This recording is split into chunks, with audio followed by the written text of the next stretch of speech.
Force.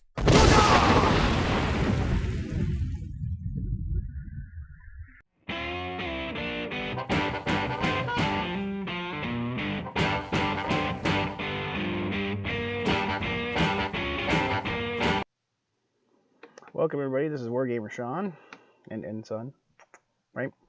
Alright, today we're going to talk about review the Fall of CADIA, and we're reviewing the Triumvirate. I'm going to talk about the Adeptus Mechanicus and the Inquisition first, and then I'll do the Saint Celestine second. So, let's go into the book, shall we? Okay, so let's actually, I'm going to do, even though she's last in here, I'm going to do Inquisitor Greyfax first, because she doesn't have as many rules. So she is 150 points, and she is Weapon Skill, Ballistic Skill 4. She's Strength and Toughness 3. She's got 3 wounds, but she's only Toughness 3. She has Initiative 4, Attacks 3, Leadership 10, and a 3+ save. She does she does not have an invulnerable save. She's got a Mastercrafted Condemner bolt gun, and what that does is it's a bolter, but then it also has the basically the one-shot kind of crossbow that's a psi shot. And sorry, here page rules here, so I make sure I don't screw it up. So when she fires that, it's a one-shot only, and it is Mastercrafted, so she gets to reroll it. Strength 5, 24 inches, AP dash, Salt 1, Psi Shock. So if at least one Psyker model with a Psyker, Brotherhood Sorcerers, Psychic Pilot is hit by a weapon with the Psi Shock, special rule, one random determined Psyker model in that unit suffers a parallel warp in addition to other damage. So it's good against Psykers, basically. And she is... Makes sense. She's a Ordo Hereticus. So, now she also has a Mastercrafted Power Sword, and she has Frag Grenades, Crack Grenades, Psych Out Grenades, and a Psi Oculum. And then she has Master Interrogation if she's a Warlord. So enemy infiltrators cannot set up anywhere within 24 inches of Greyfax. So that stops even like the Assassin that can get, or the new Codex, the Gene Stealer cult. So it kind of puts a stop on them, which is good. Independent character, she's got Preferred Enemy Psychers. She's Stubborn, and she's a Mastery level 2, which most Inquisitors can only be level 1. She's got Indomitable Will. When making a Deny the Witch test, Inquisitor Greyfax always counts as having a Mastery level higher than the Psyker that's manifesting the power. So like even if she was getting psychic hit by Magnus, she'd count as not only a Psyker, but she counts as 1 Mastery level better. So she's going to be stopping on a 4+ basically when she tries to deny the witch. Inquisitor Greyfax knows the Aura of Oppression psychic power, and she may generate 2 more powers from Telepathy Psychic Discipline. So she doesn't have like Psychic Focus, but she because she's got the special power, but she basically gets Psychic Focus in a way because she gets 3 powers even though she's only level 2. So obviously you can have Psychic Shriek, so you roll on it, even if you don't have invisibility, you still get Psychic Shriek, which is good. And then you have the Aura of Oppression is a malediction within 12 inches of a non-enemy vehicle. The target must immediately pass a pinning test, and even if it's passed, the target cannot run, turbo boost, perform sweeping advances, or fire Overwatch. Alternatively, if she manifests this as a Warp Charge 3, decide before rolling. If you do, the power is hits all enemy vehicles within 12 inches. So basically, it's a Nova power. That's pretty good. She's 150 points.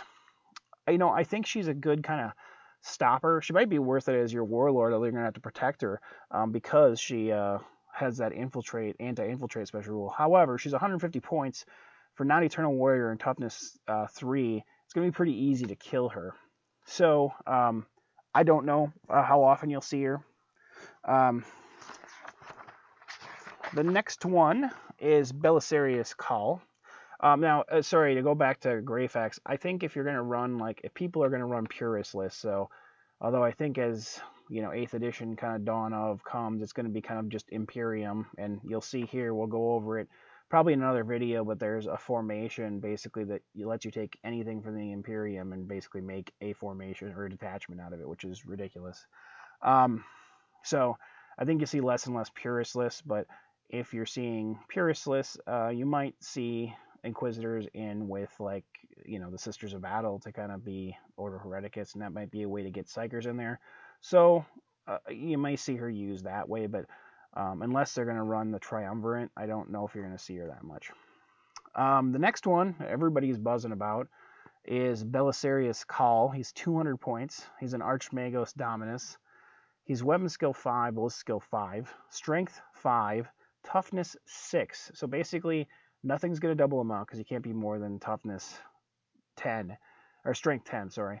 Now, D will stop him from getting, like, Feel No Pain, but it's not going to double him out, so he really can't be doubled out. He's got 5 wounds, Initiative 3, Attacks 3, Leadership 10, Save 2+. Now, the one bad thing compared to a normal Dominus, and he's only got a Refractor field, so it's a 5-up invulnerable save versus a potential, like, Conversion field, which you have a 4-up. But he's got some things that help him with that. Do you want to get down? No? You can get I'm just going to get down and go. Okay. Oh. Okay. So he has an Arc Scourge, a Mastercrafted Power Axe, a Mechanodrite Hive. Basically, instead of the Mechanodrite, he's got D3 at Initiative 10 versus 1. And then he's got a Scryer Skull and a Refractor Field. And the Mechanodrite Hive counts as a Data Spike as well. He's got the Canicles of the Archmagos. He's got Canicles of the Omnissiah. He's got Feel No Pain, Independent Character, and Very Bulky. And then he's Masterwork Bionics. Belisarius Call can re-roll failed Feel No Pain saves. So he gets to re-roll those. At the start of your turn, he's got Artificer Self-Repair Mechanisms. The start of each of your turns, Belisarius Call recovers D3 wounds lost earlier in the battle. So he just gets D3 back at the beginning of every turn. He just gets them, you know.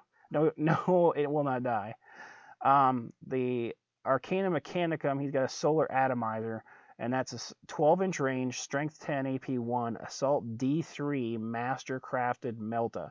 So basically at 6 inches, it's a Melta, and he's got D3 shots, and it's Strength 10. So even without it, not at Melta range, Strength 10, AP 1 is pretty dang good. So, I mean, he'll just kill tanks. He's got a Data Spike too, which is which basically counts as Haywire, and he's Strength 5 plus 1 with his Power Axe, so he's Strength 6. I mean, he can take out most tanks' rear armor pretty easy. So he's a pretty good, beefy guy. I mean, I think for the most part, most people are going to want to use him versus a normal Dominus because he's so freaking amazing. Now, the Canicles of the Omnissiah are the same, but the Canicles of the Archmagos, below 3 Canicles of Archmagos can be used used if Belisarius Call is on the battlefield. These work exactly the same way as the Canicles of the Omnissiah, except that they also affect friendly vehicle units from the armies of the Imperium within 12 inches of him, even if they don't have Canicles of Omnissiah special rules. So, if you're in, you know, you've got other vehicles that are like Space Marine or Sisters of Battle or Imperial Guard, he affects them within 12 inches, which is pretty awesome. The first one is how many units he has. 1 to 3.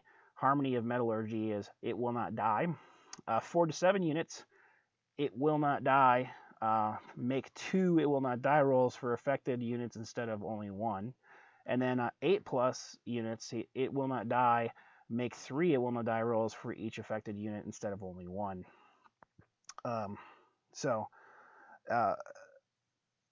Basically, the Canicles affect his guys, but also, you know, vehicles within 12 inches. That's pretty good. The Utterance of Neutralization, 1 to 3 units is +1 to ballistic skill. 4 to 7 is 2 plus 2 to ballistic skill. 8+ is 3+ ballistic skill. War Hymnal of Fortitude, 1 to 3 is a 6+ invulnerable save. 4 to 7 is 5+ invulnerable save. 8+ is 4+ invulnerable save. And that's even him too, so he could get a 4-up invulnerable save. Pretty dang good. I mean, That's on top of the Chemicals of Omnissiah. Pretty good. I don't know if he can be taken in the War Convocation, because I think it has to be a Dominus, and he's an Archmagos Dominus, so I don't think he can be taken. I'm sure there's going to be arguments because people want to take him. One of the formations that's out there, he has is Belisarius Call, Celestine, and Inquisitor Greyfax.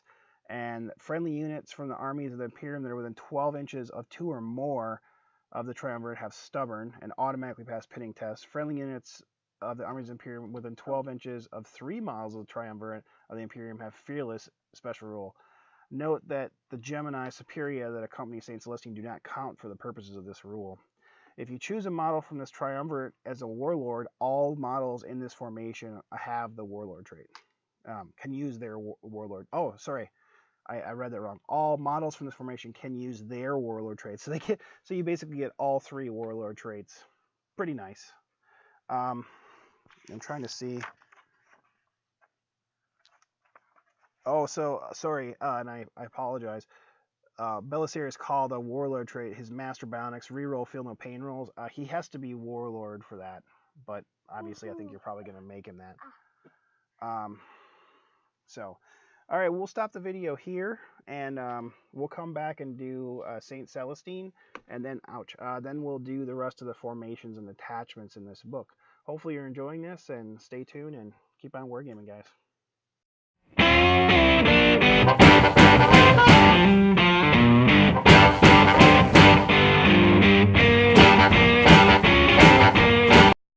Goodbye, you sexy motherfucker.